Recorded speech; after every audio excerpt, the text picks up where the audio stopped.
আসসালামু আলাইকুম। আপনারা কেমন আছেন? আশা করছি ভালোই আছেন।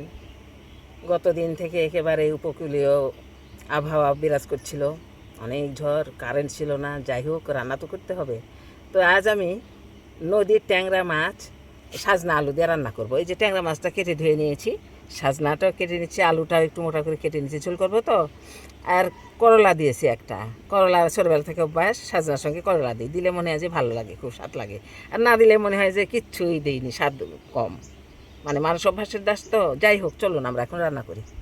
রান্নার জন্য কড়াই তুলে দিয়ে নিয়েছি। এখন তরকারি তেলানি দিব। তেল দিয়ে নিলাম, পেঁয়াজ কুচি দিয়ে নিচ্ছি, জিরা তেজপাতাও দিয়ে নিলাম। এখন আমি তেলানির পেঁয়াজটাকে ভেজে নেব বাদামি করে। পেঁয়াজ আমার ভাজা হয়ে গেছে, লাল রং হয়ে গেছে। এখন আমি পানি দিয়ে দিচ্ছি।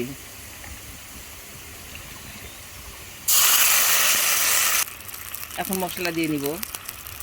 আদা বাটা, রসুন বাটা, জিরা বাটা, স্বাদ মতো লবণ, মরিচ গুঁড়া,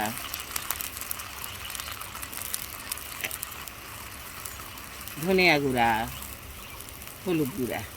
মশলা আমার দেওয়া হয়ে গেল। এখন আমি মশলাটাকে কষিয়ে নেব।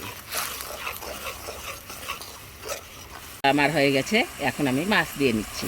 মাছটাকে এই মশলার মধ্যে কষিয়ে নেব।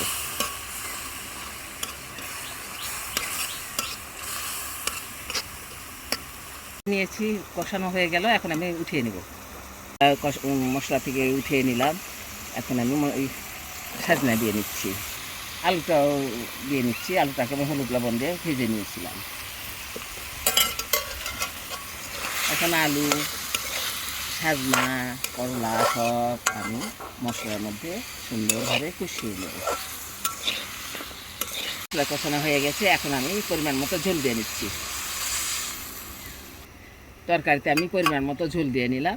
এখন আমি ঢেকে দিব এবং অল্প আঁচে বেশিক্ষণ ধরে রান্না করব। তরকারিতে আমার বলক এসেছে। এখন আমি মাছটাকে দিয়ে দিচ্ছি। যে মাছটা আমি মশলা থেকে উঠিয়ে নিয়েছিলাম, ট্যাংরা মাছ, দিয়ে দিলাম। এখন আমি ঢেকে দেব। তরকারিটা আমার হয়ে গেছে, সব কিছু ওকে। এখন আমি নামিয়ে নিচ্ছি। সাজনা আলু দিয়ে ট্যাংরা মাছের ঝোলটা আমার হয়ে গেছে। আপনাদের যদি ভালো লেগে থাকে, আপনারা এইভাবে রান্না করে খাবেন, ভালো লাগবে।